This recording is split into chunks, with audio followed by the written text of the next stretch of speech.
বাঙালি হয়ে বাংলার বাইরে থাকার এই এক বড় সমস্যা। পছন্দের সব খাবার সহজে হাতের সামনে পাওয়াই যায় না।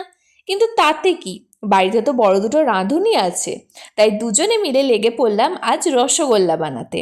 প্রথমেই দুধটাকে কড়াইতে বসিয়ে ভিনিগার দিয়ে ছানাটা কাটিয়ে নিলাম।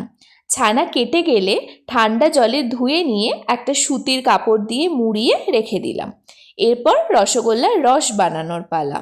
চিনি, জল আর এলাচ দিয়ে খুব ভালো করে ফুটিয়ে রসগোল্লার রসটা তৈরি করে নিলাম। ছানাটা এদিকে হয়ে গেছে, তাই ওটাকে হাতের সাহায্যে খুব ভালো করে মেখে নিচ্ছিল। এটা বেশ সময় সাপেক্ষ ব্যাপার, অনেকক্ষণ ধরে হাতে করে মাখতে হচ্ছে। আমরা তো প্রথমবার করলাম, তাই ওই আর কি কোনো রকম হয়েছে। তারপর আগের বারের মতো আর একবার ওই রকম রস বানিয়ে নিয়ে তার মধ্যে একে একে রসগোল্লার বলগুলো দিয়ে দিলাম। রসগোল্লার বলগুলো কিছুক্ষণ ওই গরম রসের মধ্যে ফোটার পর আগে থেকে যে রসটা করে রেখেছিলাম তার মধ্যে রসগোল্লাগুলো দিয়ে দিলাম।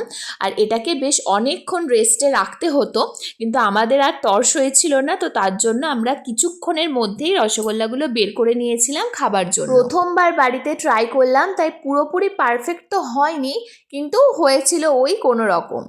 সব শেষে মিষ্টি রসগোল্লা, নরম ক্যান্ডেল লাইট সবই নিজেদের হাতে বানানো, তাই মুহূর্তটাও আরও বিশেষ।